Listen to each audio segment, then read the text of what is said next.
Nous allons démarrer ce dernier webinar avant l'été, avant de vous laisser tranquille pour la période du mois d'août et pouvoir vous reposer pour regarder aussi tous les webinars qu'on a fait déjà depuis le début de l'année et que vous pouvez retrouver sur notre site web ou sur notre chaîne YouTube.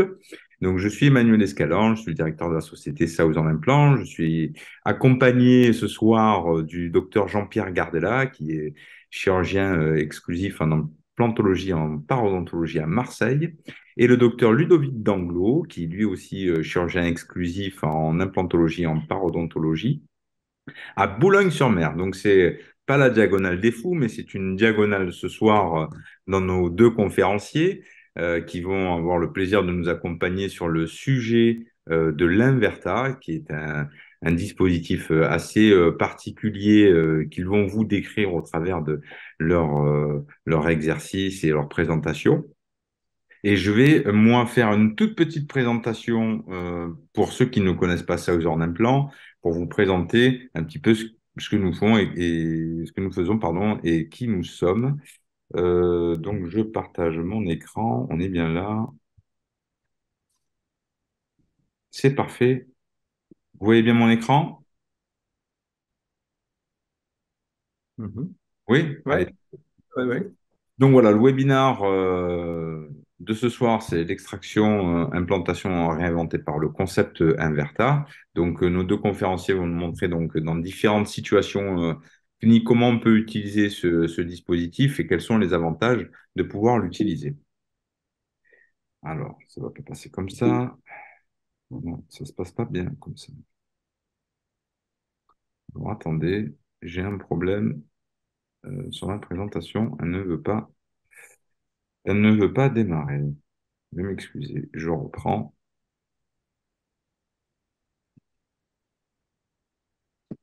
Là, on voit bien, hein. Parfait. Alors, qui sommes-nous? Nous sommes les partenaires de vos défis quotidiens et notamment avec ce type de dispositif où on arrive à relever quelques challenges cliniques qui sont intéressants et que vous allez pouvoir apprécier. Donc, la société Southern Implant a été créée par l'ingénieur Monsieur Graham Blackbird en 1987. Voilà, et qui était spécialiste dans le développement de dispositifs médicaux et qui s'est intéressé davantage aux implants dentaires pour développer différentes solutions pour la réhabilitation globale. Donc, la philosophie de Southern, c'est d'avoir différents types de dispositifs pour justement traiter toutes les situations cliniques, mais voilà, et donner des résultats simples, optimaux, avec des conceptions particulières d'implants. Donc, l'objectif étant de pouvoir cibler voilà, les grandes problématiques qu'on retrouve en chirurgie orale, l'extraction, l'implantation molaire, et pareil aussi en secteur antérieur. Ça, c'est ce qu'on va voir plus ce soir, c'est surtout le secteur antérieur. Là, les atrophies complexes avec des dispositifs spécifiques comme les coaxis ou comme les implants zygomatiques. Et les coaxis, je vous en reparlerai tout à l'heure, forcément, parce qu'il est intégré, bien sûr, au concept Inverta. Southern Implant a préféré baser l'ensemble de ses développements sur des connexions reconnues afin que voilà, les cliniciens retrouvent des habitudes assez similaires avec des connexions que vous pouvez voilà, apprécier, comme sur la slide, des connexions type Straumann, hexagone externe Nobel ou du Zimmer ou de l'Astra, voilà, des connexions qui sont largement répandu et reconnu pour que Southern en fait puisse apporter lui son innovation sur des connexions qui sont bien reconnues dans les marchés. Donc voilà, toutes ces solutions sont largement validées par dans la collaboration que nous avons avec nos clients et qui sont des experts en chirurgie et en prothèse pour nous permettre aussi de faire évoluer la qualité de ces dispositifs. Donc voilà, toute cette recherche permet d'avoir des innovations spécifiques pour pouvoir répondre à des indications plus simplement. Donc ça, si vous voulez revoir des webinars sur ces différents dispositifs, ils sont en replay sur nos chaînes, sur notre chaîne YouTube et sur notre site southernImplant.fr. Tous les implants de Southern Implant sont fabriqués en titane de grade 4, tout simplement parce que la résistance à la fatigue est très importante et ce que nous recherchons, c'est justement de pouvoir garantir un traitement dans le temps et avoir des dispositifs qui permettent de le faire. Donc, on voit là sur les analyses de différentes marques que le titane de grade 4 de Southern Implant est extrêmement résistant, raison pour laquelle nous utilisons uniquement ce type d'alliage, de matériaux, pardon, parce que nous avons des implants très étroits, très longs, très larges, et voilà, ce qui nous confère une certaine sécurité dans la fabrication des dispositifs. Donc, toute cette connaissance de l'implantologie nous a permis de développer des dispositifs comme le coaxis. Et donc ça, Dr Gardella et Dr Banglo en parleront, je pense, dans l'utilisation de l'implant invertable, parce que le coaxis est un concept qui est appliqué à l'ensemble des connexions pour justement avoir la possibilité d'utiliser l'os disponible et avoir une émergence prothétique qui soit la plus favorable. Voilà, ce concept n'est pas nouveau, il existe depuis 20 ans, il est largement documenté scientifiquement et cliniquement. Et voilà, on sera très content de vous fournir. D'ailleurs, vous pouvez les trouver aussi sur notre site internet, l'ensemble des études sur tous les dispositifs de Southern Implant ou sur tous les différents concepts. Donc voilà, ce soir, on va parler de l'implant Inverta qui est quand même assez particulier et voilà, qui a été designé en compréhension de l'anatomie pour pouvoir effectivement utiliser l'os disponible et avoir toujours cette émergence prothétique qui soit la plus favorable possible. Donc, en parlant de prothèses, voilà, on a toute une gamme, un assortiment de composants prothétiques qui sont assez reconnus pour pouvoir s'intégrer dans différents types de restauration. Évidemment, ça s'inscrit dans un flux numérique si on le souhaite, pour pouvoir après travailler en collaboration avec des laboratoires qui sont équipés d'usineuses ou sinon avoir la possibilité de faire de la prothèse individualisée par notre partenaire qui est Simeda. Donc, pour revenir sur l'historique du développement de cet implant, c'est une rencontre entre deux personnes, entre donc le fondateur de Southern Implant, Graham Blackbird, et Stephen Chu, qui est professeur à l'université de New York, sur comment voilà, développer un implant qui soit en compréhension des problèmes anatomiques qu'on peut rencontrer et donner la quintessence de tout ça pour avoir une prothèse qui soit aussi le mieux adaptée. Donc voilà, ils ont fait un dessin d'implant correspondant à une alvéole pour justement optimiser les implantations. Et ça, voilà, nos deux conférenciers vont rapidement en parler. Dans les publications, ça vous retrouverez aussi sur notre site internet, même si c'était un implant qui a été développé en 2016 et réellement l'utilisation a débuté en 2018. Voilà, vous voyez qu'il y a quand même une littérature qui est abondante sur le sujet et on continue toujours à évaluer l'ensemble de nos dispositifs. Alors, l'Inverta, l'Innovative Body Shift, c'est effectivement ce corps un peu particulier. Mais comme je vous l'ai dit, aussi, il existe en version droite, mais aussi en version coaxis. Donc, pour permettre, notamment dans le secteur antérieur, d'arriver à pouvoir mettre la prothèse plus simplement. Le body shift, c'est ce que vous voyez, c'est l'épaississement de la partie médiane de l'implant pour aller avoir une stabilité primaire plus importante dans l'alvéole. Voilà, avec notamment des spires assez agressives sur la partie apicale, et après un rétrécissement dans la partie coronaire, voilà, avec des spires qui sont complètement plates, voilà, parce qu'on n'a pas besoin d'avoir de spires agressives, parce que l'implant est complètement dans le vide. Et voilà, c'est un petit coucou aussi à notre ami Joseph, c'est pour être dans cette ostéo-immunologie et de ne pas avoir un implant trop agressif sur les corticales lors du remodelage osseux. Voilà, donc l'implant existe en deux connexions, en connexion hexagonale externe. Alors c'est très intéressant parce que le docteur Danglo va nous présenter ces cas avec la connexion hexagonale externe et le docteur Gardella va nous présenter ces cas avec la connexion deep conical qui est une connexion conique interne à 11 degrés. Je suis passé un petit peu vite, excusez-moi.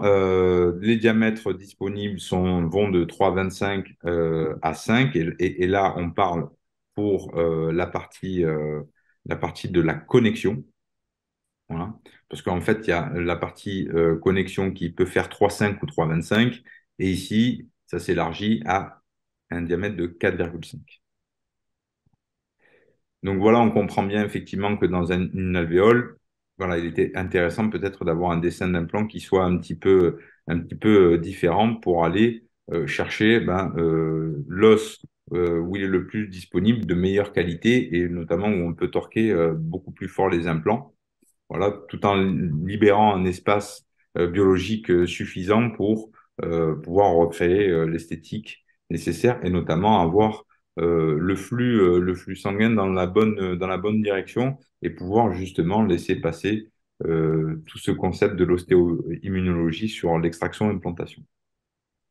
Voilà, comme je vous l'ai dit, donc cet implant existe en deux connexions, avec la possibilité de l'avoir en version droite ou en version coaxis, et donc différents diamètres en fonction du type d'alvéole qu'on va rencontrer. Donc le protocole est très simple, c'est majoritairement on passe deux forêts et la mise en place de l'implant. Donc voilà, en termes d'équipement, ça requiert peu de matériel.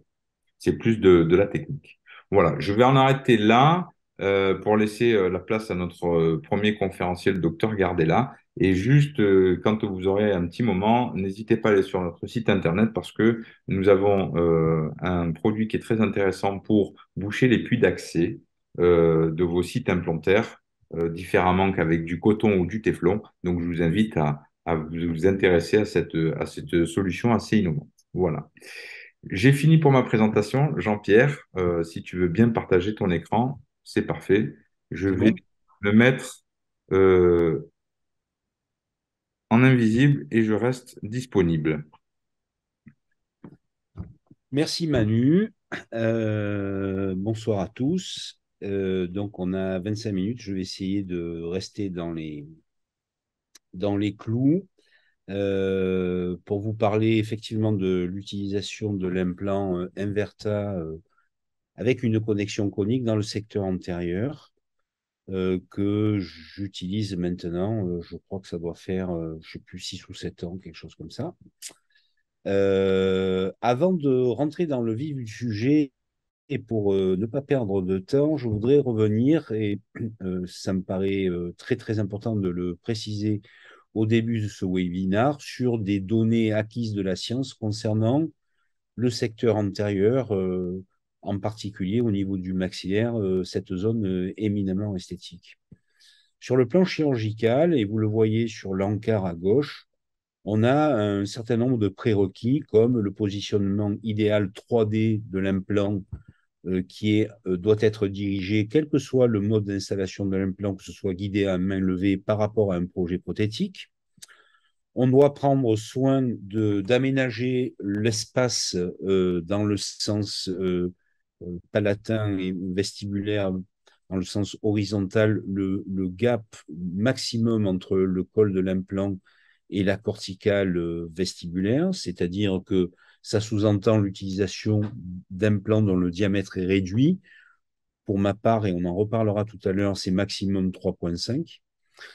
De réaliser de façon concomitante, lorsqu'on fait de l'extraction implantation immédiate, une surcorrection qui peut revêtir deux aspects. Soit on va combler le gap avec une xénogreffe en règle générale et surcorriger la face vestibulaire avec un conjonctif qu'on va glisser dans une enveloppe périostée, ou bien je n'en montrerai qu'un seul cas ce soir, ce qu'on appelle le socket shield technique, ou bien le PET, qui veut dire en anglais le partial extraction therapy, qui sous-entend la conservation d'une écaille dentinaire, et les indications ne sont pas si fréquentes que ça, sur la face vestibulaire du site d'extraction afin d'éviter la disparition de l'os fasciculaire, c'est-à-dire cet os qui n'existe que parce que les fibres de collagène du desmodonte sont insérées entre la surface radiculaire et cette corticale vestibulaire. Ça, c'est sur le plan chirurgical. Sur le plan prothétique, je crois qu'aujourd'hui, il y a un consensus pour la prothèse transvissée. Et à cet égard, je voudrais dire à quel point il est important, surtout qu'en connexion conique, on travaille essentiellement avec des T-bases, que la sélection du T-base est quelque chose de très minutieux et on reviendra à travers quelques exemples bien communiqués avec le laboratoire, parce que si le T-base est trop court et trop proche je dirais, de l'environnement osseux autour, au niveau de l'implant, on peut avoir des phénomènes inflammatoires induits par un mauvais choix de T-base. Dernier point qui me paraît aussi important, et ça, on en reparlera à travers les quelques cas cliniques que je vais vous montrer. Privilégier évidemment les piliers en zircone. Quand je dis piliers, c'est les restaurations en zircone, en exigeant de la part du laboratoire d'éviter tout dommage par rapport à la zircone usinée et surtout de ne pas faire ni de stratification ni de maquillage au niveau de cette zone de transition pour profiter évidemment des avantages de la zircone au niveau de la zone transmuqueuse autour de l'implant et de la restauration. Alors, pour commenter, rentrer dans le vif du sujet, une première situation clinique, euh, qui n'est pas un cas d'inverta. Donc, il s'agit d'une patiente qui est adressée au cabinet pour un problème parodontal, qui a 48 ans. Elle est manager dans le marketing et elle est adressée pour un problème, je viens de le dire, parodontal avec, et ça, on le sait à la première consultation, une restauration sur la 21 que vous voyez qui n'est pas adaptée et qui s'est décédée un certain nombre de fois.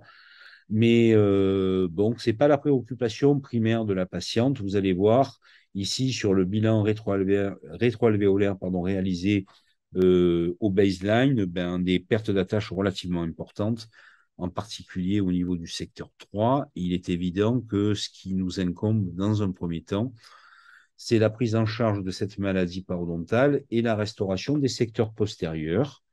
Donc, je ne vais pas m'étendre sur le traitement qu'on a mis en place, thérapeutique parodontale non chirurgicale, donc réalisée à l'aveugle, l'installation d'implants au niveau des secteurs postérieurs mandibulaires pour recréer un calage postérieur. On est ici à 2 ans après les premiers temps du traitement. Je passe très vite. Et puis un jour, la patiente nous dit, mais ma dent minable sur la 11, c'est de nouveau décellé. On reçoit la patiente en urgence et puis avec nos loupes, on s'aperçoit qu'il y a une fêlure et que donc cette dent est inconservable. Donc on va réaliser l'extraction de façon atraumatique, ici avec un process donc, pour tirer la dent dans l'axe et pour essayer de ménager la corticale vestibulaire. Aujourd'hui, on a notre préférence pour le Benex, vous le verrez tout à l'heure, qui nous permet d'assurer la traction de la dent dans son grand axe et donc je dirais, de réaliser une extraction la moins traumatique possible. Donc la dent est extraite, on passe ici au bloc. Un principe, évidemment, on reste dans l'enveloppe, dans la zone de confort décrite par Buser il y a quelques années. On commence une ostéotomie progressive en prenant le soin de réaliser cette ostéotomie, vous le voyez ici avec un indicateur de direction, de façon à positionner un implant qui va nous permettre la restauration en prothèse transvissée. Ici, un implant Deep Conical, donc c'est la même connexion que l'implant Inverta. Vous voyez, un diamètre réduit, 3,5. Voilà, stabilité parfaite au-delà de 40 newtons. On va voir en vue occlusale, regardez le gap, très important. Le comblement du gap avec une xénogreffe. Le prélèvement d'un tissu conjonctif ici au niveau de la muqueuse palatine, pas forcément de très très bonne qualité avec, vous voyez, beaucoup de tissu adipeux. La réalisation d'une enveloppe sous périostée et la mise en place, voilà, du greffon conjonctif. Je vais aller un peu vite, voilà, avec une technique, on va appeler ça de tunnelisation. On finit la chirurgie. Vous voyez que le greffon intéresse à la fois la face vestibulaire, mais également la portion où on a comblé, parce qu'il va servir de mainteneur du matériau qu'on a utilisé pour combler le gap. Et je vais demander au laboratoire. Après, ici, on était en flux analogique, donc empreinte classique. la réception de la dent provisoire et la mise en place de cette dent provisoire. Et vous voyez que le bord vestibulaire, il est légèrement sous-dimensionné, mais il vient malgré tout réaliser une petite pression sur la partie exposée du greffon. Donc vous avez un contrôle radiographique avec cette restauration qui a été élaborée au laboratoire avec un T-base. On attend 4 mois. 4 mois après, on change le profil d'émergence du provision, on le rebase, on va réaliser une légère compression pour avoir une harmonisation des lignes décollées. On va réaliser un transfert customisé de façon analogique. Aujourd'hui, je vous montrerai qu'avec les scanners intra-oraux, on peut être beaucoup plus efficient et rapide. Et on va demander, donc on réalise l'empreinte avec ce transfert customisé. Vous voyez ici l'embase en titane surmontée de son faux moignon, appelons ça comme ça, en zircone, avec un pilier ASC, non pas pour redresser l'axe de l'implant, mais pour positionner le noyau zircone qui est relativement opaque et on va dire nuisible à l'aspect esthétique de la restauration, le plus palatin possible pour aménager. Vous voyez que là, Jean-Marc Etienne a fait cette préparation sous forme de congé pour faire sa céramique stratifiée. Voici la restauration telle qu'on la reçoit au cabinet. Et vous voyez que dans la zone de jonction avec l'implant, eh bien, il n'y a aucune stratification ni maquillage pour garder tout le bénéfice biologique et cette biocompatibilité de la zircone avec l'enveloppe muqueuse. Si on respecte ces règles, eh bien, voici le type de résultat qu'on peut avoir. Et là, se résume tout ce que je vous ai dit en introduction. On a un diamètre d'implant réduit, donc forcément plus d'os en interproximal et en vestibulaire. On a surcorrigé en vestibulaire grâce à notre tissu conjonctif. Et vous voyez qu'au niveau du bombé horizontal, on a quasiment la même chose par rapport à la dent contralatérale. Et on sait, je n'ai pas mis de référence, mais on sait aujourd'hui que cet épaississement muqueux, et ça, ce sont des papiers de position qui sont très importants, qui ont été publiés ces 3-4 dernières années, eh bien, on a un impact au niveau de la stabilité marginale de l'os vestibulaire, notamment lorsqu'on a épaissi ces tissus. Ici, on a un résultat à 8 ans post-opératoire. Donc, en gardant ce principe de traitement, vous voyez ici le suivi avec le bilan radio à 8 ans post-op, on a une stabilité des tissus mous et des tissus durs qui sont excessivement intéressantes chez une patiente qui vient régulièrement en maintenance au cabinet. Alors, c'est quoi le bénéfice et pour quelles raisons j'ai commencé à utiliser l'implant Inverta? Comme Emmanuel vous l'a exposé, en fait, on a un body shift, c'est-à-dire qu'on a une portion apicale agressive, un corps un peu globuleux qui est censé nous apporter une facilité dans l'obtention de la stabilité primaire, pardon. Mais surtout, moi, ce qui m'intéresse, c'est qu'on se retrouve avec un diamètre coronaire qui est 3,5 et qui correspond parfaitement à la philosophie du choix, de la sélection du choix et le choix de l'implant de diamètre réduit dans le secteur antérieur pour justement avoir plus de tissu nu et plus d'os. C'est ce qui m'a séduit le plus. Mais ça, Emmanuel doit s'en souvenir. Je vais vous présenter ce cas clinique qui est un cas où j'ai manqué de lucidité parce que vous le voyez sur les différents documents radiographiques. C'est une patiente qui m'a été adressée par le docteur Sophie Sadon, qui est endodontiste exclusif à Marseille, pardon, et qui m'a dit, Jean-Pierre, cette dent est inconservable, il faut l'extraire au plus vite et positionner un implant. Et donc, vous voyez que sur les différents clichés, on a très peu de matière au sol. On a la corticale vestibulaire qui est là, mais en apical, j'ai très peu de substance pour ancrer mon implant. Et donc, Manu est venu m'assister. J'avais prévu, et on va le voir ici, voilà. Donc, ça, c'est les facteurs de risques humains. J'ai manqué de lucidité sur la sélection du patient, un cas difficile avec mon premier implant Inverta, le manque d'expérience que j'avais au niveau de l'instrumentation. Vous allez voir la chirurgie, je viens d'extraire la dent, on a retiré le kyste. Voilà, on va en retirer encore quelques débris, vous allez le voir.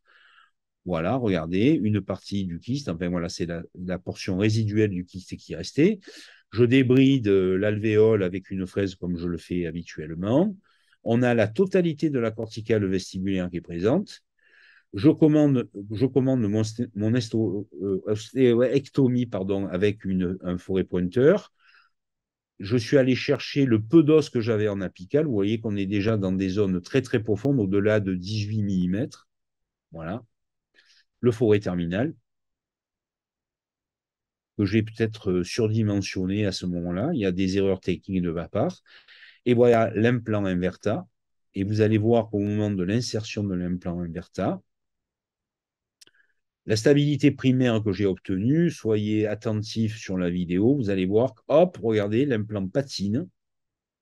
Donc, j'ai une stabilité entre 10 et 15 newtons. Je décide de finir ma chirurgie, mais évidemment, je ne vais pas faire de temporisation sur l'implant. Donc ici, vous avez le positionnement de l'implant qui est parfait. Ici, un greffon tubérositaire pour, je vais un peu vite, pour réaliser la surcorrection sur la face vestibulaire. Voilà, la chirurgie se termine comme ça. Et je viens de vous le dire, en fait, la temporisation n'a pas été faite sur l'implant, mais je l'ai faite en réutilisant la dent que j'ai extraite et en collant la dent au superbond, en laissant mon implant tranquille pendant 4 mois. 4 mois plus tard, je teste l'implant, il est parfaitement intégré. Et donc, on va réaliser une mise en esthétique différée. Je prends une empreinte et dans la journée, au laboratoire, sur un pilier pic, ben, je suis en mesure d'enlever la dent collée, puisque je l'ai enlevée le matin pour prendre l'empreinte, et de transvisser cette restauration sur l'implant qui est parfaitement cicatrisé et intégré aujourd'hui. Donc, voici le contrôle radio. Ici, on va attendre de nouveau un certain nombre de mois. Le provisoire nous donne entièrement satisfaction, ainsi qu'à la patiente. Donc maintenant, avec le scanner intraoral, eh bien, au lieu de faire un transfert customisé, je scanne la dent provisoire en place, je scanne l'alvéole et je vais scanner avec le scan body pour envoyer tout ça au laboratoire pour qu'il fasse un copier-coller de la restauration provisoire pour réaliser la restauration définitive. Et ça, c'est vrai que c'est un gain de temps considérable. Vous avez ici la restauration définitive à 2 ans post-opératoire, le contrôle radiographique. Ici à 4 ans post-op. Et ici également à 4 ans post-op avec une intégration esthétique tout à fait intéressante. Et donc, cet implant qui m'était proposé par Manu pour augmenter ma stabilité, vous voyez qu'il y a des cas qui sont vraiment borderline et qui nécessite, je pense, une courbe de l'opérateur. Peut-être vraisemblablement qu'aujourd'hui, je ne ferai pas les erreurs d'instrumentation. Le cas était particulièrement délicat. Et c'est vrai que c'est une instrumentation qui peut être un peu déroutante quand on n'en a pas l'habitude. Donc, je vous conseille, à titre confraternel et amical, de bien choisir vos cas avant de dire je vais utiliser un implant Inverta dans cette situation si vous n'en avez pas l'habitude. On va évidemment, comme Manu vous l'a expliqué, vous le voyez ici, des implants d'hyponicole avec donc dans la version droite ou dans la version angulée, aussi bien pour l'implant d'essai que pour l'implant Inverta, donc avec un axe chirurgical et prothétique différent si vous utilisez un implant coaxis. Et je voudrais vous présenter cette patiente, 55 ans, Valentine, qui m'est adressée par Frédéric Bianchi à Aix-en-Provence. Donc, cette patiente vient me voir parce qu'en fait, sur ces 2 restaurations, il y a eu un grand nombre de décellements. Il y a une dent qui est fêlée, l'autre qui est fracturée. Donc, on décide, et vous allez à la lecture de ces coupes, vous voyez qu'on a un couloir chirurgical qui est très étroit. Cette patiente est en classe 2. Donc, si je veux faire de la prothèse transvissée, il faut que j'utilise un implant, enfin 2 implants, coaxis, Inverta, en l'occurrence, avec un rattrapage de 12 degrés pour pouvoir me permettre de transvisser mes restaurations sans pour autant que les trous d'accès aux vis soient placés sur la face vestibulaire. Alors, pourquoi je vous dis ça?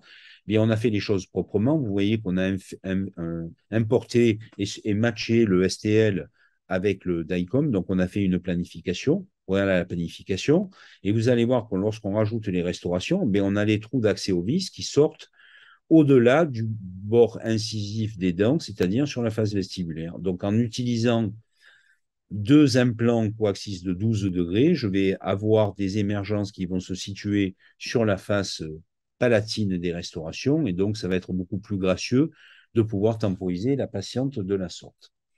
Donc, on commande, on planifie une chirurgie totalement guidée, sauf que, et je suis là aussi pour vous partager les petits déboires, vous allez voir ici sans conséquence qu'on a eu chez cette patiente, parce que vous le voyez en bas à gauche, euh, le, le, je dirais que le contour en résine imprimé usiné pardon, du guide ne me permet pas de voir pendant l'installation de mon implant, l'index et que vous allez voir sur la vidéo, qui me permet de dire, ça y est, là, je suis pile poil sur la face vestibulaire, il faut que j'arrête d'insérer en place mon implant. Donc, pour être plus clair, on va passer à la chirurgie. Donc, j'ai extrait les dents de façon atraumatique. On a les deux corticales sur les faces vestibulaires. Vous avez ici, je vais faire un petit stop pour expliquer quand même que chez Southern Implant, on a ce système avec un instrument universel, vous voyez 5.0. Donc ça, c'est un instrument dont on choisit la longueur en fonction de l'offset, c'est-à-dire de la distance de la douille au positionnement de l'implant, qui est donné évidemment par le fabricant du guide. Donc on a un instrument unique sur lequel on va pouvoir monter tous les forêts. Et ça, c'est quand même sympa parce qu'on peut faire de la chirurgie totalement guidée avec un minimum d'instrumentation. Donc, on revient à la chirurgie. Toutes les étapes de forage sont réalisées, y compris le forêt terminal, voilà, sont réalisées avec cet instrument universel. Mais au moment du positionnement de l'implant, vous allez comprendre pourquoi, je suis obligé de quitter le guide et vous allez voir l'index sur la face vestibulaire. Voilà, je le fais, je le mentionne avec la sonde parodontale. Et comme j'ai envisagé de faire deux restaurations unitaires, il faut que les deux index, je vais revenir en arrière, j'aurais dû faire une pause avant. On va faire une pause maintenant, vous allez voir. Voilà, j'avance. Voilà. Alors, zut, je suis désolé, je ne maîtrise pas trop l'histoire de la chirurgie. Vous voyez les deux traits qu'on a sur la face vestibulaire, il y en a un qui est ici, et il y en a un qui est là. Je vais encore tourner d'un poil de quart de tour pour faire en sorte que les deux traits qui sont les index qui donnent la bonne angulation soient pile poil au même niveau. Parce que comme j'ai programmé de faire deux restaurations unitaires, s'ils ne sont pas au même niveau, je vais avoir au moment de l'insertion des deux restaurations transvissées un problème de gestion de point de contact et même un problème d'insertion. Donc je continue avec ma vidéo. Voilà, donc là ils sont au même niveau. D'accord. Je mets deux pieds de 6-4, on va combler les gaps, on va faire notre conjonctif sur la face vestibulaire, tac, tac, tac. On va prendre les empreintes avec les scan body, et voilà. Connexion des scan body qu'il est impératif de réaliser radiographiquement parlant. Et le soir, je reçois deux restaurations provisoires, donc faites et traitées à partir des fichiers que j'ai envoyés au laboratoire. Et je vais avoir aucun problème pour insérer. Voici le résultat à la fin de la journée. On a un peu d'œdème. Je profite là aussi pour vous indiquer que les deux T-bases qui ont été utilisés pour ce cas-là sont beaucoup trop courts. La patiente a senti quand j'ai mis les deux provisoires, tout simplement parce que vous voyez que le méplat, la partie la plus apicale du T-base, est beaucoup trop en jonction avec l'os marginal. Il aurait fallu utiliser des T-bases plus hauts. Et on est en discussion avec Southern Implant pour avoir un éventail de hauteur de T-base beaucoup plus important que celui qu'on a actuellement parce qu'il est insuffisant et qu'il faut préciser lorsque vous traitez des patients comme ça au laboratoire avec un coup de téléphone la hauteur du T-base. Là, on a un T-base qui fait, je pense que c'est le 1.5. Il aurait fallu passer à un T-base de 2 qui n'existe pas, voire de 3, mais avec le T-base de 3, on aurait peut-être eu des difficultés à gérer l'émergence des couronnes provisoires. Anyway, tout se passe bien. On a ici un comparatif entre la situation initiale et un mois post-op. Lorsque les tissus mous vont être cicatrisés, on va pouvoir rebaser la 21 pour pousser un petit peu la muqueuse. Vous avez ici le travail tout à fait remarquable de Frédéric Bianchi et du laboratoire Pierre-Andrieux, meilleur ouvrier de France. un an post-op, le sourire de la patiente, un an post-op, ici 2 ans post-op, et ici le résultat 2 ans post-op, avec, regardez, cette magnifique réaction muqueuse. Bon, là, on ne peut pas avoir de papilles interdentaires puisqu'il y a des pertes d'attache au départ. Donc, le pronostic des papilles interdentaires, de toute façon, était nul, mais on a quand même, sur le plan esthétique et sur le plan, je dirais, de la cicatrisation des tissus mous, quelque chose qui est tout à fait intéressant. Pour terminer, tu vois, Manu, que j'arrive à tenir ma langue, l'utilisation de l'inverta dans une situation où on a décidé de faire du socket shield, donc parfaitement documenté dans la littérature. J'ai mis ces références, il y en a d'autres, mais là, il y a les principales.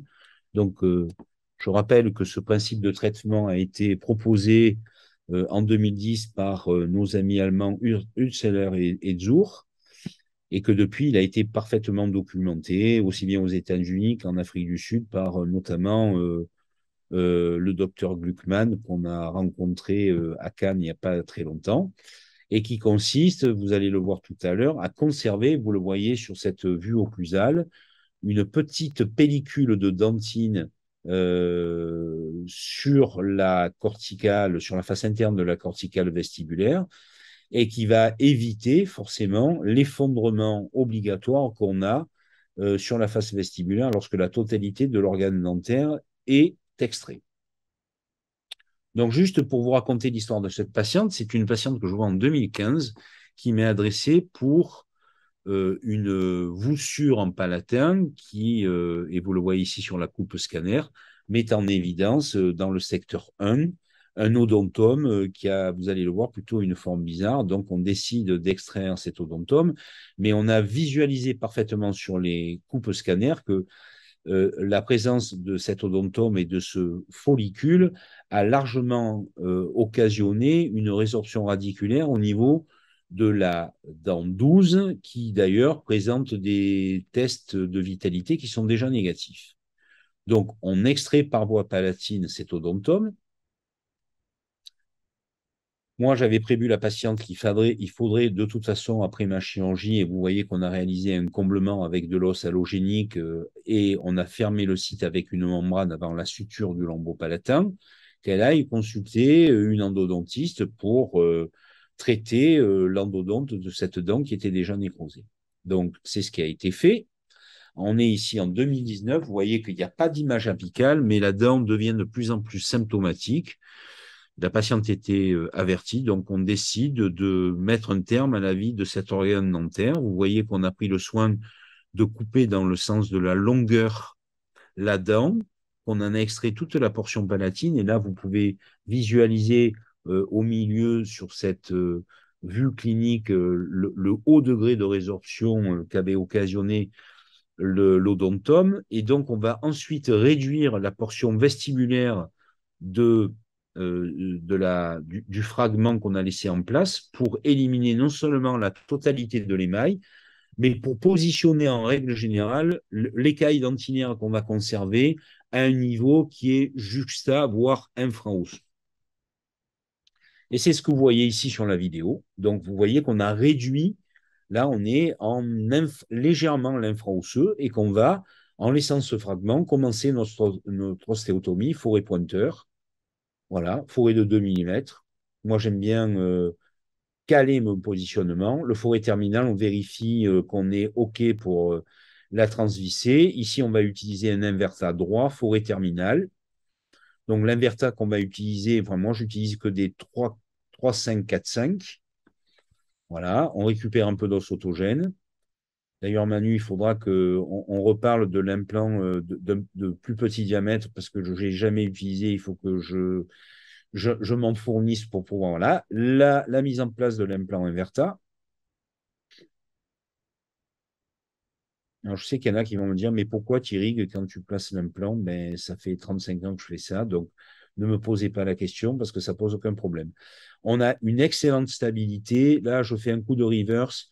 On va stabiliser l'implant à des valeurs supérieures à 40 newtons et le col de l'implant est légèrement infracrestal par rapport à l'os et par rapport à l'écaille dentinaire. Un mix autogène xéno, on comble le gap après la mise en place du pilier de cicatrisation. Voilà. Là, je peux aller accélérer un peu. Voilà. On comble le gap. Là, il n'y a pas de conjonctif puisqu'on a un socket shield. Je mets une petite éponge de collagène, un point de suture avec du fil résorbable pour empêcher mon éponge de collagène de partir. Donc, c'est simplement pour la caler, pour stabiliser le caillot. On passe autour du pilier de cicatrisation. Voilà, donc vous voyez que tout est calé. On coupe le fil. Et donc, la patiente va chez le correspondant pour une prise d'empreinte et une temporisation immédiate. Ce correspondant ne prenant pas de photos, je n'ai pas la documentation sur la temporisation immédiate, mais vous voyez que là, on est dans une position idéale pour faire de la restauration transitoire transvissée. Ce que je peux vous montrer par contre, c'est ici le résultat 2 ans post-op. Magnifique restauration. Le contrôle radio à 2 ans post-op, donc avec un positionnement idéal de l'implant. Cette réduction de plateforme qui me permet de retrouver mes habitudes avec des implants conventionnels, c'est-à-dire maximum 3,5 dans l'espace interproximal pour avoir plus d'os et plus de tissu mou à la fois en interproximal et sur la face vestibulaire. Et l'intérêt de cette extraction partielle, c'est qu'on n'a pas d'effondrement de l'os fasciculaire en post-op. Et si on regarde sur ces vues cliniques, ben, très franchement, si vous ne savez pas que j'ai mis un implant en place de 12, vous êtes incapable, vu la qualité des tissus, la forme du sulcus, de me dire où se trouve l'implant. Et ça, c'est le gros bénéfice, lorsque c'est bien indiqué, du socket shield. J'en ai une expérience modérée parce que j'essaie de bien sélectionner mes cas, mais on n'aura jamais une apparence aussi naturelle avec du conjonctif, c'est impossible. Pour conclure, moi, je sais que Ludovic va vous parler de l'hexagone externe. Moi, dans le secteur antérieur, je préfère la connexion conique pour des raisons évidentes de plateforme switching, etc., etc. Qu'est-ce que apporte l'implant Inverta? Eh bien, un potentiel de stabilité primaire supérieur à un implant conventionnel. Que ce soit, et ça, le choix de l'angulé du coaxis ou pas du coaxis se fait sur la planification, que vous fassiez de la chirurgie guidée ou de la chirurgie à main levée. Le choix de l'implant se fait sur la planification. Après, libre à vous, et notamment dans des cas où, squelettiquement parlant, il y a un décalage des bases ou un couloir chirurgical qui est excessivement étroit, qui ne vous permet pas de positionner l'implant trop en palatin, parce que dans la plupart des cas, on peut gérer avec des implants droits, mais lorsque le couloir chirurgical est étroit, très souvent, vous serez content d'avoir à utiliser un implant Inverta coaxis. Voilà Manu, je pense que je suis à peu près dans les temps. S'il y a des questions, je peux les prendre. Je vais arrêter de partager mon écran et peut-être donner la possibilité à mon ami Ludovic de prendre la parole. Je ne sais pas s'il y a des questions, dis-moi. On fait ce que tu veux. Alors là, pour l'instant, il n'y a pas de questions. Peut-être qu'il y en a d'autres des questions qui vont arriver incessamment sous peu, en attendant que Ludovic se mette en place. Ce qui était important, je voulais aussi, peut-être Jean-Pierre, comme tu l'as dit, voilà, tu as utilisé le concept Inverta depuis le début. Pas mal de choses ont évolué Ouais. sur le dispositif, notamment cette partie apicale Apical. voilà, qui est Et, devenue beaucoup plus et, agressive. et qu'on n'avait pas sur le premier Inverta que j'ai. Donc, c'est pour ça que c'est bien que tu rebondisses là-dessus, parce que je pense effectivement que si j'avais eu la version bêta, je pense que j'aurais pu mettre l'implant en esthétique immédiate. Ça, c'est sûr. Mais une fois de plus, moi, je pense que ça, c'est un produit qui est quand même innovant, si je peux me permettre de l'appeler innovant. Donc, quand on parle d'un produit innovant, je pense que bon, eh ben, il faut peut-être prendre un modèle pédagogique, réfléchir, sélectionner les cas. Enfin, ça, c'est comme son premier implant. Il ne faut pas choisir des situations. Et bon, la situation, moi, j'étais tellement excité par cet implant que le premier cas d'extraction implantation immédiate qui traînait au cabinet, je l'ai, tu t'en souviens, Manu. Et c'est vrai que bon, j'ai un peu transpiré, mais c'était un cas difficile. Donc peut-être choisir un cas un peu plus facile avec un matériel maintenant qui a évolué et qui est plus performant que celui que j'avais utilisé à l'époque.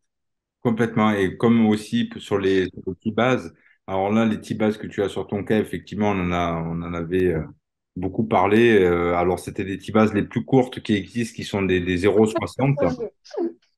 Voilà, ils sont disponibles sur toutes les connexions des T-bases de 0,60, 1,5 ou 3 mm. Ouais. Moi, je pense, et je te l'ai déjà dit, je pense que ces traitements antérieurs, ils sont hyper techniques. Hmm. Prothétiquement, ils sont hyper techniques. Moi, je pense que pour répondre aux besoins maintenant, moi, tu vois, je me suis fait piéger un certain nombre de fois. Euh, je vais pas, je sais qu'il y a une alternative, c'est le passive abatement, mais on a d'autres problèmes avec ça. Je pense qu'il faut vraiment, si on veut avoir une reproductibilité dans les résultats, je pense qu'il faut qu'on ait un éventail de T-bases avec, je dirais, presque toutes les dimensions de 0,5, un cas d'extraction implantation immédiate, on ne peut pas utiliser. Non, non, ça marche pas. Ça, c'est Voilà. non, c'est pour ça que 1,5, 1,5 oui, c'est 1,5 bien, ou mais 3 mm. aujourd'hui, on n'a pas le 2. Et dans beaucoup de sites, on n'a pas le 2. On n'a pas le 2, mais c'est que c'est trop de faire, on a un et demi, de faire un 2. Alors effectivement, Oui, on est à mais rien. la différence entre 1,5 et 2, c'est simplement, c'est avec le 1,5, tu appuies sur l'os interproximal, avec le 2, tu n'appuies plus. Et Alors, ça, quand tu es un type un peu titilleur comme moi, ça a son hmm, importance. Et quand tu mets le provisoire, tu fais pas mal au patient, alors que s'il fait 0,5 de moins, le patient va sentir, tu vas comprimer l'os interproximal et hmm. tu vas en perdre un petit peu. Donc, c'est une question de puriste, je sais, mais bon, je suis connu pour Il être y a, il technique. y a, il y a encore un développement qui arrive et qui sera disponible à partir du mois de septembre. C'est des T-Bases, en fait, surtout, bon, même s'ils ont plusieurs hauteurs, qui sont plus étroits aussi. Parce que Ouais. malheureusement, comme tu le disais, par rapport à l'os interproximal ou effectivement l'espace mésodistal, il nous faut effectivement parfois des composants plus étroits. Donc ça, ils arrivent. Et il y aura aussi avec cette nouveauté la possibilité d'avoir du rattrapage d'axe aussi sur la prothèse, sur le T-base. Alors, je vois des questions. Alors, d'accord, effectivement, elles sont là. Alors, la première question, mise en charge immédiate, Bridge 13, 12, 22, inverta utilisable, bien sûr. Pilier MUA pour définitif, mais même pour provisoire. Parce que je ne vois pas pour quel est l'intérêt de faire du direct implant provisoire et du MUA pour le définitif. Ça présente, c'est un non-sens. Enfin, moi, à mon avis, hein. Alors, mon ami Rida, bonjour Jean-Pierre, excellente présentation, bravo, merci Rida. Je languis de boire du vin tunisien avec toi, mon coco. Est-ce que tu bloques le fragment radiculaire? Est-ce que tu bloques? Ah ben, c'est-à-dire qu'il n'est pas mobilisé du tout, le fragment. L'intérêt de garder le fragment radiculaire, c'est il ne faut pas qu'il y ait de rupture des fibres entre ce fragment et l'os. Donc, le fragment radiculaire, il n'est pas déplacé pour être repositionné. Il est laissé en place et ne doit en aucun cas être mobilisé, sinon tu vas avoir un séquestre. Je ne sais pas si euh, je ne sais pas si tu comprends ce que je dis, Rida, mais le fragment, plonge-toi dans la littérature, en fait, le fragment, il n'est pas mobilisé du tout. Et s'il est mobilisé un peu, il vaut mieux l'enlever que le laisser. Spectateur anonyme, pour compléter ma question, l'inverta a-t-il une réelle utilité dans ce cas? Alors, s'il s'agit, moi je pense que s'il s'agit d'un cas d'extraction-implantation immédiate, je pense que l'inverta présente un avantage, ça fait partie de mes conclusions, puisque je pense que potentiellement, c'est un design d'implant qui peut améliorer la stabilité primaire. Donc, voilà. Mais bon, moi, après les restaurations plurales direct implant, je suis contre. Non, la question, voilà, il repose le spectateur anonyme.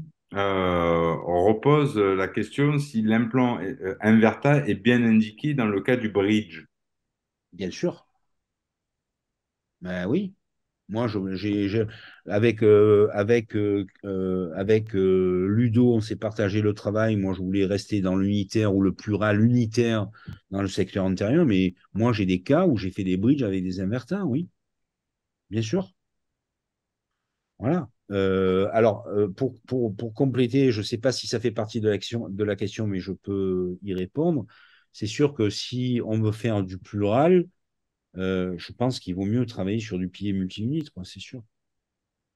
Il y a une question du docteur Karl Danglo. Est-ce que tu la vois? Oui. Oui, pour le cas de mise en charge, que penses-tu de travailler? Enfin, bon, moi, je suis totalement hermétique à la non-utilisation des MUA en plural. Voilà. Pour plein de raisons, mais on pourrait en discuter pendant 30 minutes. Donc, Il y a trop d'interférences au niveau. L'implant, il est forcément enfoui. D'accord? Le concept one abutment, one time, il est bon. Il est plus que bon dans tous les cas. L'intérêt de mettre un pilier MUA, c'est que tu ne touches plus à l'interface implantaire avec la mise en place du provisoire, les empreintes, les machins, les trucs comme ça. Moins tu touches à ça, mieux tu te portes. Donc, sur une unitaire, ça passe, il n'y a pas trop de manip. Et puis, le désagrément du patient, c'est un point de détail, mais c'est important. Je veux dire, quand on travaille direct implant, moi, je ne le fais pas depuis des dizaines d'années, mais quel confort le MUA. Quel confort. bon, mais Quel c'est bien. On va enregistrer les questions pour qu'on puisse effectivement peut-être faire un webinar plus prothèse et ça sera intéressant de voir les différentes. Alors, c'est bon, le questionnaire anonyme s'est débloqué. Bonsoir, Christophe. Bon, on va peut-être laisser la parole à Ludo. Jean-Pierre, merci beaucoup. Et puis, de toute façon, tu restes Ah avec. ben, je vais rester jusqu'au bout pour voir Ludo, hein. Allez, ça marche. Ludo, si tu veux bien, c'est à toi. Alors, Je te je ne laisse sais la pas place. si vous m'entendez. Vous m'entendez bien? Ouais, très très bien. Très bien. Avant de partager mon écran, ben, je voudrais quand même féliciter Jean-Pierre parce que Jean-Pierre, il sait, comme nul autre, copier la nature. Vous avez vu ces photos? On ne sait pas qu'il y a des implants en dessous. D'ailleurs, je me demande s'il y en a vraiment un implant sous ces photos, une esthétique antérieure exceptionnelle. Donc, Jean-Pierre, félicitations à toi. Je vais donc maintenant. Merci. Merci beaucoup. Félicitations. Je vais partager mon écran pour vous présenter. Voilà. Alors,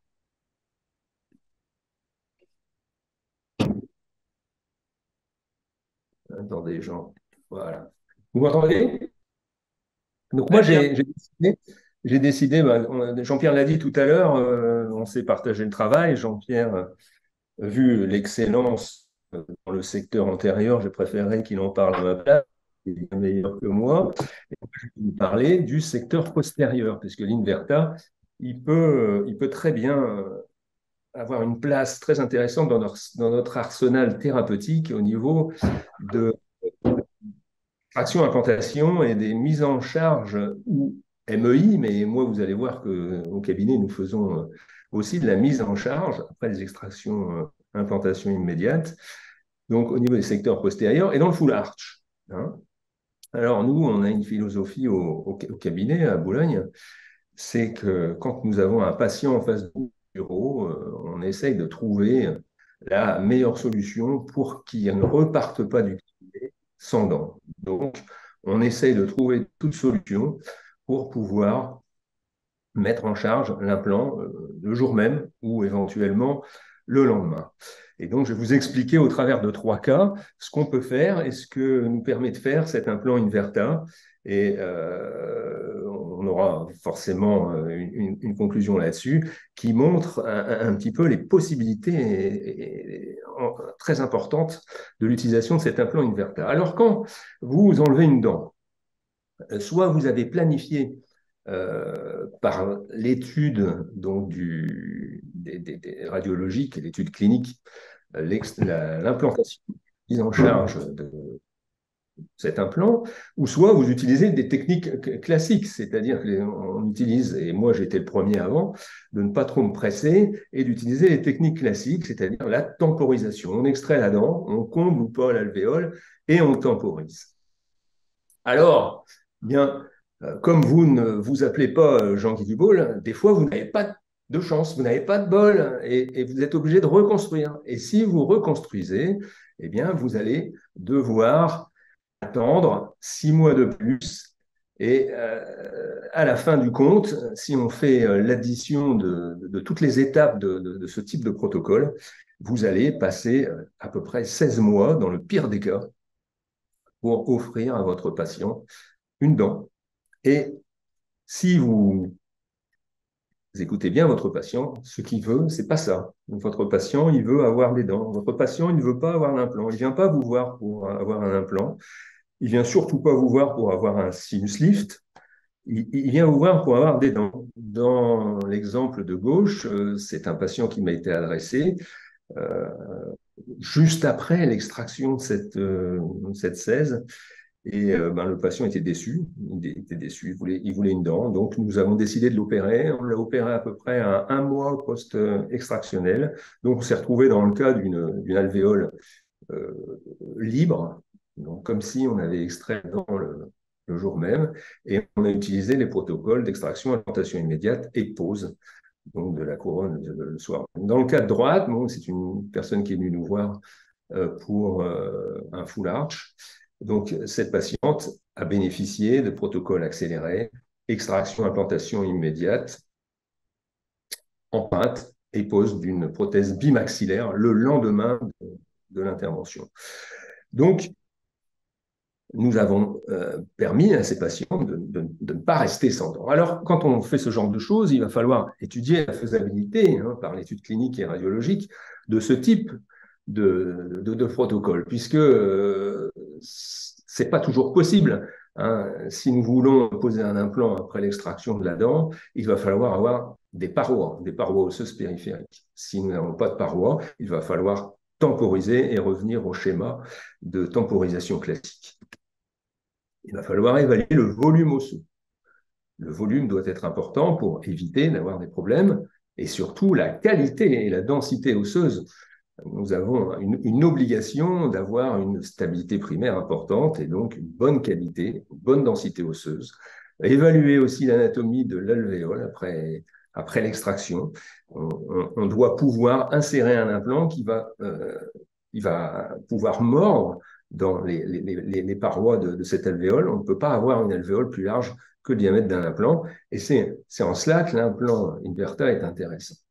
La stabilité primaire, donc c'est la première chose qu'on cherche à obtenir. On sait qu'au bout de 3 semaines, on va perdre 60% de stabilité primaire, ce qui fait que si nous serrons notre implant à un torque de 35 newtons cm carré, ce qui est un prérequis pour la réalisation de full arch, c'est 35 newtons cm carré minimum, mais dans le full arch, nous avons une solidarisation de plusieurs implants.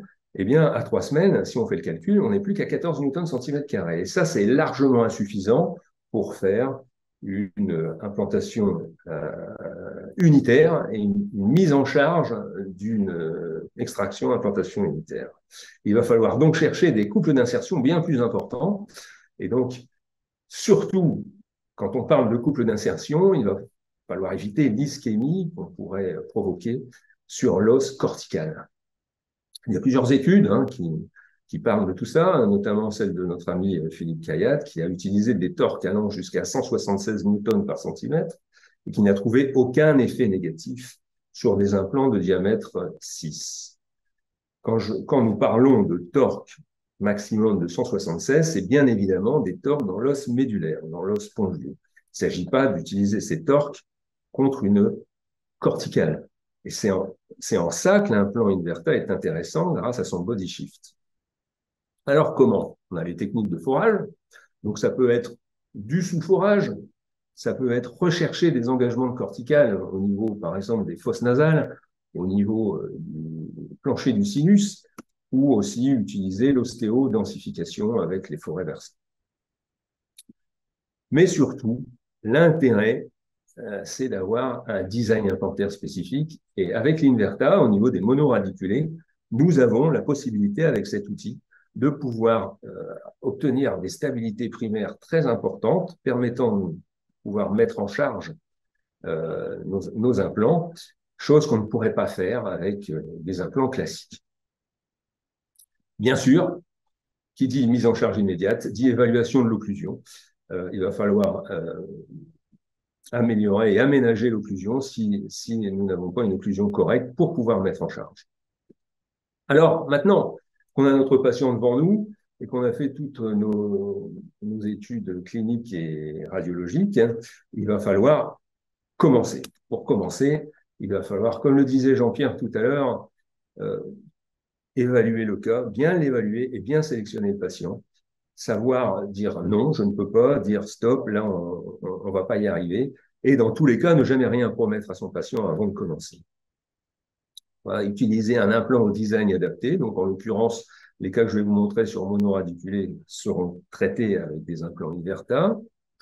Et il va y avoir besoin d'un stock implantaire élargi, car quand on commence une intervention de ce type, eh bien, on a planifié un diamètre et une longueur d'implant, mais on n'est jamais sûr d'utiliser ce type d'implant.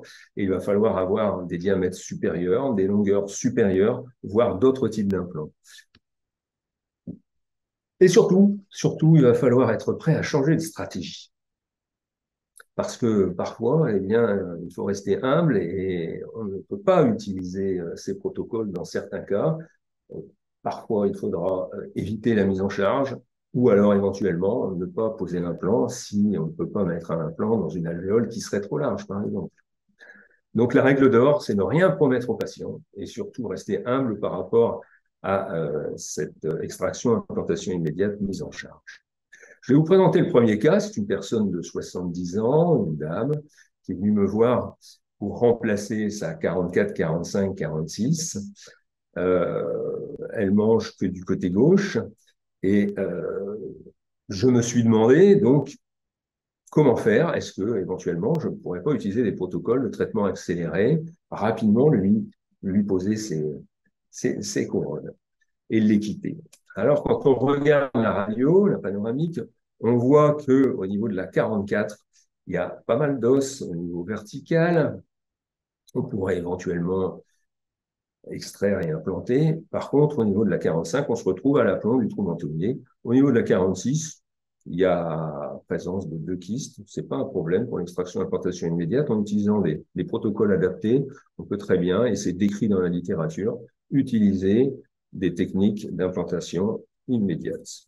Au niveau du scanner, au niveau du cone-beam sur la 44, on voit qu'on pourrait gérer très bien ce cas avec un implant classique, soit conique, soit droit.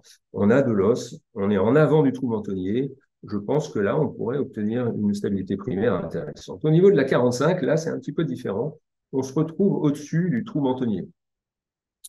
Donc, on ne va pas pouvoir gagner beaucoup de stabilité en allant verticalement au-delà de l'apex. Ce serait un petit peu dangereux. On peut gagner éventuellement 2-3 mm. Mais c'est surtout en augmentant le diamètre de l'implant qu'on pourrait obtenir une bonne stabilité. Et là, avec le body shift, on pourra très bien y arriver. Donc, on pourrait éventuellement utiliser un Inverta dans ce cas-là, lequel nous verrons tout à l'heure. Donc, je vous remontre cet implant. On l'a vu tout à l'heure avec Jean-Pierre. L'intérêt de cet implant, c'est le body shift. Jean-Pierre l'a dit, ce body shift permet une bonne stabilité primaire tout en respectant la zone crestale et en évitant d'avoir des torques importants au niveau de la crête. Généralement, le col implantaire de l'implant Inverta ne touche pas du tout l'os crestal et donc il n'y a aucun torque négatif qui s'exerce sur cette zone. Au niveau de la molaire, vous savez que je suis un fervent utilisateur des implants Max, donc ce n'est pas le sujet de la journée, mais nous allons quand même planifier un implant Max, je vous le montrerai tout à l'heure. Nous voici de retour avec l'intervention. Nous avons enlevé les dents. On voit tout de suite qu'on a des parois. Donc, premier requis, on a des parois. On va pouvoir continuer dans notre idée de pouvoir implanter.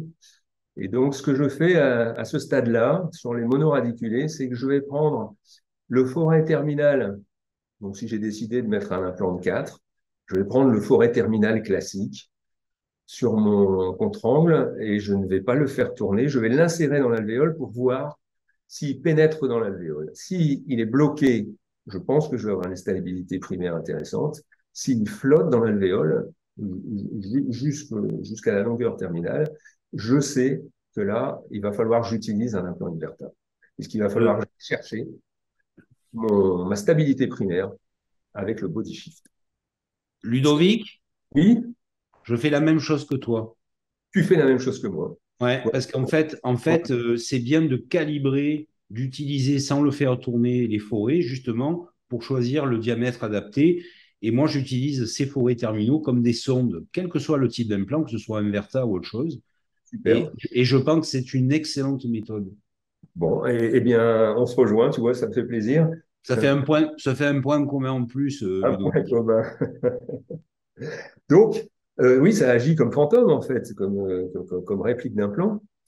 Alors, dans ce cas-là, ben, forcément, mon forêt terminale RP4 flottait dans l'alvéole, malgré ce qu'on a vu sur le scanner. On avait vu qu'on avait une belle hauteur osseuse au-delà de l'apex.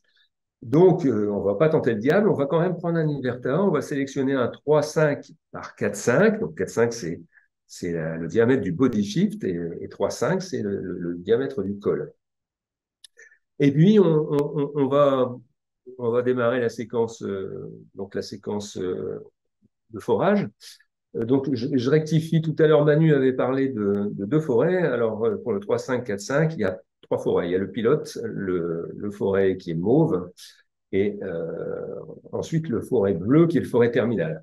On reviendra ensuite sur l'utilisation du forêt terminal parfois, et quand on débute avec l'implant inverteur, on n'ose pas le passer parce qu'on a peur de perdre de la stabilité primaire. Mais moi, je pense qu'il faut absolument le passer parce que si on ne le passe pas, on peut avoir des déboires. On verra ça sur le dernier cas. Voici cet implant inverta qui est inséré donc dans l'alvéole.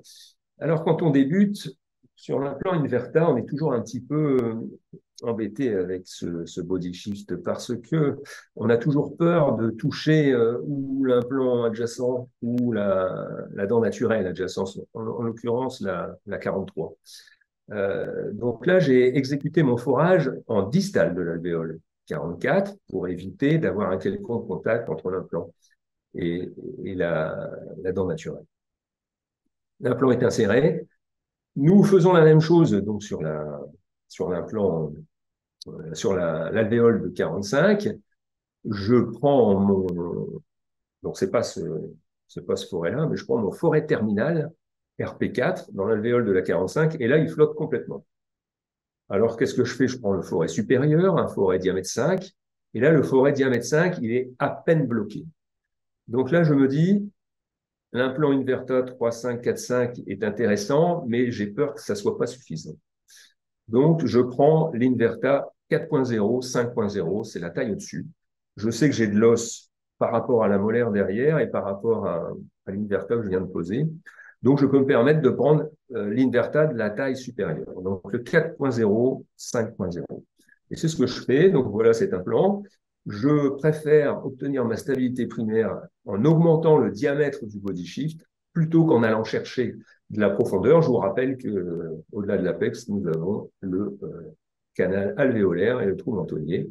Ludo, celui-là d'implant, parce que moi je ne l'ai jamais utilisé, il existe en quelle longueur la plus petite? Alors, la plus petite, justement, tu as de la chance, Jean-Pierre, c'est la plus petite longueur, ça c'est le longueur 10. D'accord. Petit. Il est très intéressant à utiliser. Ouais, c'est pas mal, ouais. Et oui, c'est très très bien. Alors, il existe en 11,5, en 13 et en 15, hein, comme l'Inverta classique que tu connais. Donc là, j'étais pas sûr de mon coup quand même. Hein. J'étais pas sûr d'obtenir la stabilité primaire. Je le positionne et vous voyez sur les portes implants, parce que forcément, comme j'utilise des hexagones externes, avec les hexagones externes, nous avons un porte-implant. Et sur les porte-implants, on a une petite marque noire, c'est la marque des 3 mm. Et donc, pour respecter l'espace biologique, il faut au minimum, je pense que tu seras d'accord avec moi, Jean-Pierre, tu sais que j'enfouis beaucoup les implants. Donc, descendre mon implant au minimum à 3 mm. J'ai souvent Oui, tendance d'ailleurs à descendre à 4. Bon, là, sur l'image, ils ne sont pas assez enfouis, donc on va continuer à les enfouir à la clé à torque. Et quand je vous parlais de stabilité primaire, on a eu une bonne surprise, bien que maintenant je suis presque plus surpris avec les implants Inverta. J'ai toujours peur quand je commence une intervention, je me dis mais comment je vais y arriver? Et à la fin, j'y arrive. C'est incroyable, c'est un implant incroyable. J'y arrive, vous pouvez lire le torque sur la clé, il n'y a pas de trucage, on est à 70 newtons. Donc c'est 70 newtons exercés, je le rappelle, sur l'os spongieux et non pas sur la corticale. corticale. J'aurais pu aller encore plus loin, mais à ces torques-là, il faut faire attention à l'hexagone qui peut s'écrouler. Donc, éviter les torques supérieurs à 70 newtons sur l'implant. Alors, on peut y aller à ces torques, hein, puisque Stephen Chou de l'Université de New York a fait une étude avec ses collaborateurs sur le chien. Ils ont inséré des implants à 100 newtons par centimètre carré. Et ils n'ont eu aucun signe de nécrose apicale par compression, aucun signe de nécrose au niveau de l'os médulaire. Et comme avec l'implant Inverta, je le répète, il n'y a pas de compression au niveau de l'os cortical, étant donné le col qui est plus petit en diamètre, eh bien, il n'y a aucun souci d'utiliser cet implant. Et c'est pour moi l'implant de choix dans l'extraction implantation immédiate en zone esthétique, comme tu nous l'as décrit tout à l'heure, et dans la zone prémolaire. Bien, je passe rapidement sur l'implant postérieur. Donc, c'est un implant masse qu'on va mettre. C'est pas le sujet du webinaire. C'est un implant qui nécessite un carreau. Voici cet implant max. Mais je vous ai quand même mis la photo parce que quand on regarde bien cet implant max, il ressemble un peu à l'Inverta. On dirait un body shift d'Inverta auquel on aurait coupé la partie supérieure, la partie crestale. Il est un petit peu moins pointu parce qu'il est plus adapté au molaire. Et pareil, avec ces implants-là, on peut monter à des torques de 70, 100 newtons comme pour rire. Et comme il a une forme un peu globuleuse comme l'Inverta, il n'a pas de compression au niveau de la corticale. Il y a une compression uniquement au niveau de l'os médulaire. On va dévisser les porte-implants et on va vérifier notre limite verticale au niveau du col implantaire. Et comme tu le disais fort bien, je suis tout à fait d'accord avec toi, sur du plural, il faut utiliser les multinodity. Donc les compact unicoles de chez Sauser. D'ailleurs, pour revenir sur les T-bases de tout à l'heure, sur la discussion qu'il y a eu sur les T-bases, je suis tout à fait d'accord avec toi, il faut absolument qu'ils nous fassent un T-base de 2 mm. Hein. Il n'y a pas de raison qu'ils n'y arrivent pas, puisque le compact conicol en hauteur 1 fait en réalité 1,5. Exactement. Semble un T-base d'1,5. Et malgré qu'ils aient un compact conicol d'1,5, ils font un autre compact conicol de 2 et de 3. Donc, il faudra dire à Graham de nous faire des T-bases de 2. Et je pense que ça permettra de résoudre beaucoup, beaucoup de cas. Comblement par un biomatériau. Hein. Personnellement, j'utilise de l'os porcin. Donc, ça correspond à tout ce qu'on a vu au CIFAC au niveau de l'ostéo-immunologie. Donc, j'en profite pour faire un petit coucou à Joseph. Voici le placement implantaire. Alors, tout à l'heure, je vous avais dit, effectivement, quand on démarre, on a un petit peu peur de ce body shift, on a un peu peur de toucher la dent adjacente. Là, au niveau de la panoramique, on est à peu près, c'est vrai, pourtant, j'avais un peu distallé le forage. Bon, il faut se méfier des distorsions panoramiques. Vous voyez qu'au niveau de l'implant Inverta 50, de 45 au milieu, le fort diamètre de titane permet quand même d'avoir un os très important, très important au niveau de l'environnement de l'implant. Pareil au niveau du max, hein, c'est un max 6, donc on a de l'os partout. Hein, donc même avec ces implants de fort diamètre, malgré tout, on répond quand même dans ces zones postérieures, je le répète, au principe less is more. Quand on fait une radio rétroalvéolaire, on voit qu'on n'est pas si près de la 43, hein, qu'on est plutôt pas mal. En tout cas, au niveau de l'émergence, on est parfait. Au niveau du body shift, c'est vrai que il n'aurait pas fallu utiliser un 5. Au niveau du scanner, on voit très bien que les implants sont entouré de corticales. Il faut toujours se méfier donc des images scanners. On a l'impression que la corticale a disparu autour des implants, mais je peux vous dire que, notamment au niveau de la 45, j'ai à peine forêt pour poser mon 4.0, 5.0. Et donc, je sais que j'avais une corticale et je sais que ce sont juste les spires qui sont venus mordre dans cette corticale.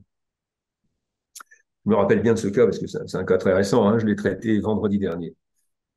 Empreinte numérique, donc réalisée le jour même, et pose des couronnes à 5 jours. Je les ai posées ce matin, j'avais réservé ce cas pour le webinaire. Voici les couronnes réalisées donc sur passive abutment. Alors, tout à l'heure, on parlait un peu du passive abutment. J'ai quelques problèmes pour sentir la force de vissage sur les passive abutment, notamment quand c'est du PMMA. Ce sont des couronnes en PMMA et j'aimerais bien que les T-Base, mes T-Base pour Compact Conical sortent très rapidement en France. Je sais qu'ils sont déjà sortis, mais en France, nous ne les avons toujours pas. Voici la cicatrisation à 5 jours. Donc, cette patiente a été opérée vendredi. Nous avons posé les couronnes ce matin, donc mercredi. 5 jours. Écoutez, j'ai l'impression que ça fait 15 jours que ça a été fait, cette histoire. Vous voyez qu'il y a des fils, je n'ai pas ouvert. Hein, j'ai juste suturé les papilles qui avaient lâché à un moment. Je n'ai pas ouvert du tout le site. Hein, j'ai fait tout en aveugle. L'intégration du bridge au niveau de la gencive et l'occlusion. Alors, vous avez vu que ce bridge-là, il y a des points d'occlusion. On l'a mis en charge. On l'a mis en charge. On a des torques de 70 newtons.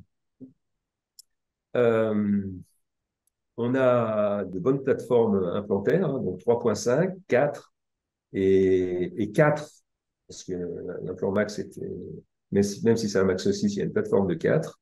Donc de bonnes plateformes implantaires et surtout on a un tripode. Hein. On a un tripode qui permet d'avoir une bonne stabilisation des implants entre eux et on aurait même pu réaliser les couronnes définitives. Bien, on ne l'a pas fait, mais on l'a déjà fait. Alors, avant d'aborder le deuxième cas, donc, je voudrais revenir sur le cas que je vous ai présenté. Si je n'avais pas eu d'implant Inverta, je n'aurais pas pu mettre d'implant, je pense, mais surtout pas pu mettre en charge, ne pas obtenir les torques que j'ai obtenus au niveau de la 45. Impossible. Au niveau de la 44, j'aurais pu éventuellement, en utilisant un implant très long, de 13 ou éventuellement de 15, pouvoir avoir une bonne stabilité de mon implant. Au niveau de la molaire, je pense que même si j'avais utilisé un implant classique, j'aurais pu avoir une bonne stabilité. Donc tout ça, ça vous montre un peu la puissance de cet implant Inverta avec lequel on peut quand même se lancer dans des protocoles fort intéressants, surtout pour le patient. Deuxième cas clinique, c'est un cas clinique concernant le remplacement des 27, 26, 25 et 24, en mise en charge immédiate. Regardons les radios. C'est une patiente que je suivais en paro, donc je vous montre son status paro. On voit qu'on a une atteinte terminale au niveau de la dent numéro 24 et une dent 25 qui n'est pas en super forme et l'absence des dents 26-27. Au niveau du scanner, du Conbeam, on voit que l'extraction, puisque la 25 a été extraite quelques temps auparavant, l'alvéole a été comblée. Par contre, on voit que le comblement à 3 mois n'est pas terrible. Hein. On a l'impression que si on ouvre, on va retrouver l'alvéole telle qu'on l'a trouvée le jour de l'extraction.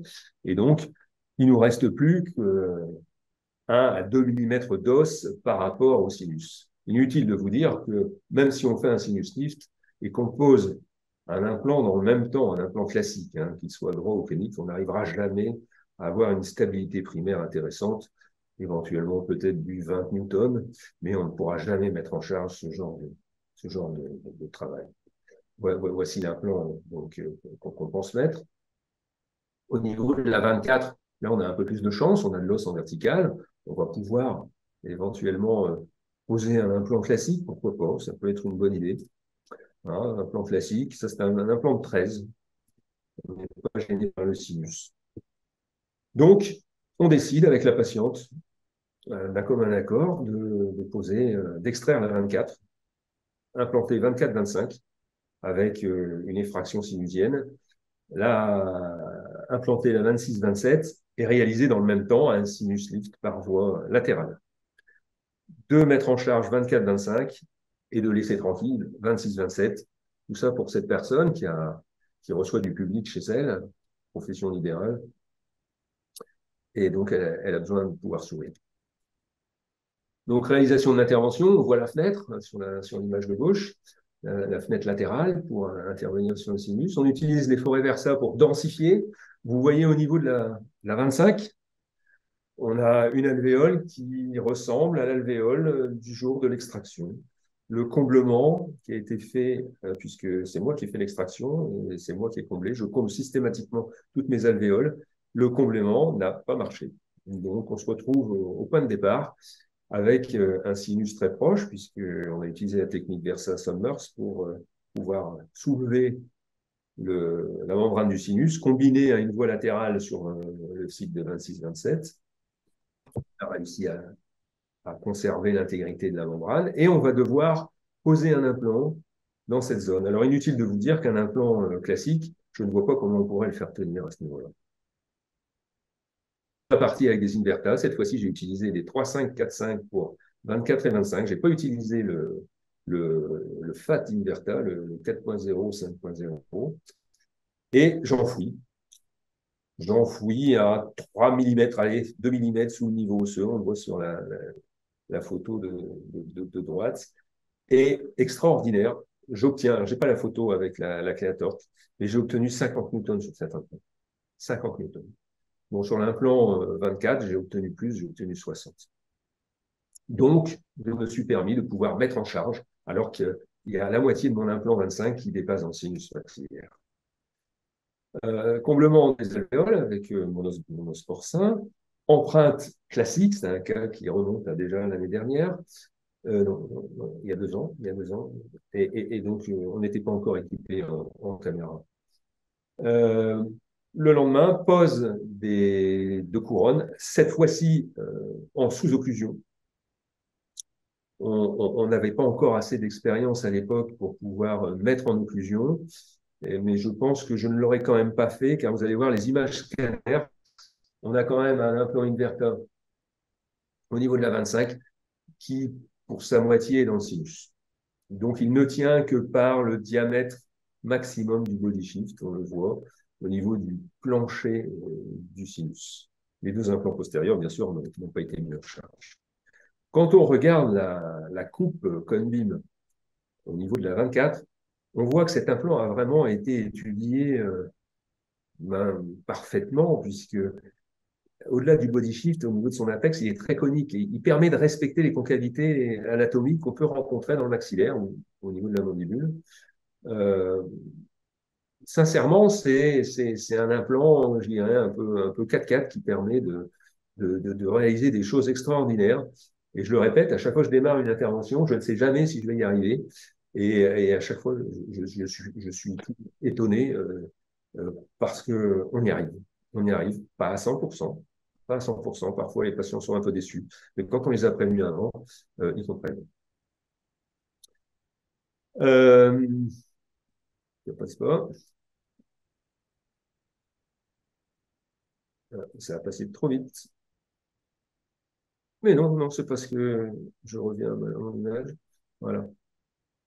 C'est passé. Là, c'est l'implant 25. On voit que l'implant 25, il est pour moitié dans le sinus et que la stabilité primaire est uniquement obtenue par le diamètre maximum du body shift et l'aspect conique de l'implant qui permet d'avoir une compression au niveau de l'os médulaire.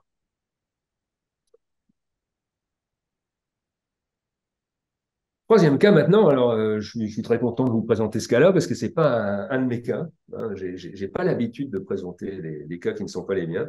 C'est un cas de mon fils, hein, donc Karl, qui a réalisé ce cas-là il y a 15 jours maintenant.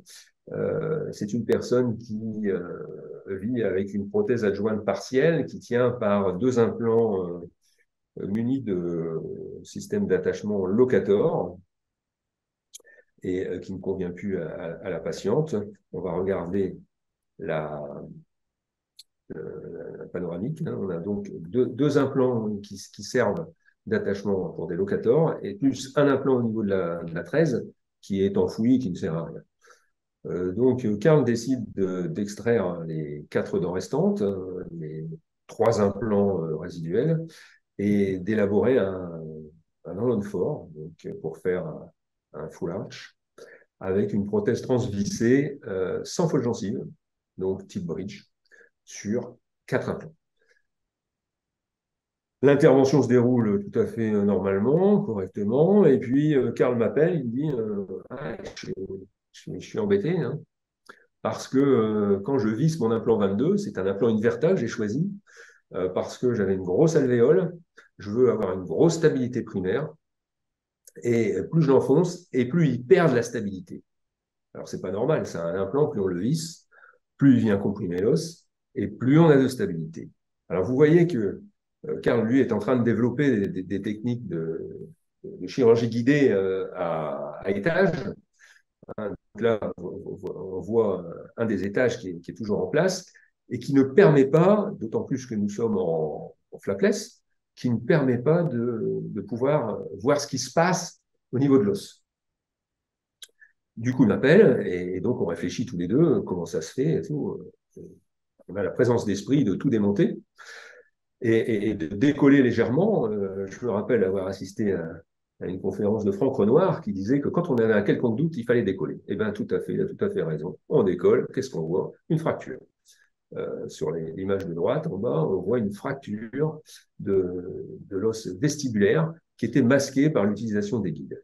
Donc, premier constat, méfions-nous des guides, attention aux guides.